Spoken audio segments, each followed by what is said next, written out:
Hey there, crypto enthusiasts. Welcome back to another exciting tutorial. Today, we're tackling how to withdraw Tether from Kraken to Coinbase in 2025. If you're looking to move your USDT safely and efficiently between exchanges, you're in the right place. This process is straightforward, but always remember, crypto transactions are irreversible, so double-check everything to avoid any mishaps. First things first, make sure you have accounts set up on both Kraken and Coinbase, and that your USDT is available in your Kraken wallet. Start by logging into your Kraken account using your secure credentials. Once you're in, navigate to the Wallets or Funding section. It's usually in the top menu. Here, you'll see a list of your assets. Find Tether USDT and click on it. Next, select the Withdraw option. You'll be prompted to choose the network for your withdrawal. Tether can be on networks like Tron, Ethereum, or others, so ensure it matches the one your Coinbase wallet supports to avoid any issues.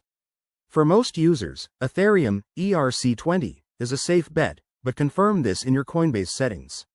Now, enter the withdrawal amount. Be mindful of any minimum withdrawal limits and fees. Kraken might charge a small network fee, which can vary. Then, paste your Coinbase wallet address.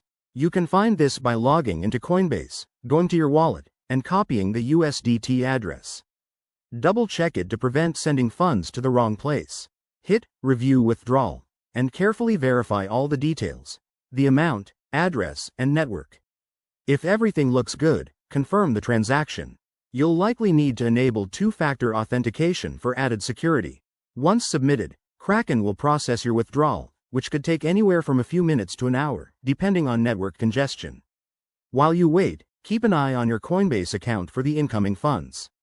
Pro tip: use the Blockchain Explorer to track your transaction and ensure it's confirmed. In 2025, with faster blockchain tech, this should be quicker than ever. And there you have it. That's how you withdraw Tether from Kraken to Coinbase. This method keeps your assets secure and helps you manage your crypto portfolio like a pro. If you run into any snags, check the help sections on both platforms or drop a comment below. Don't forget to like, subscribe, and hit that bell for more crypto guides. Thanks for watching, and happy trading.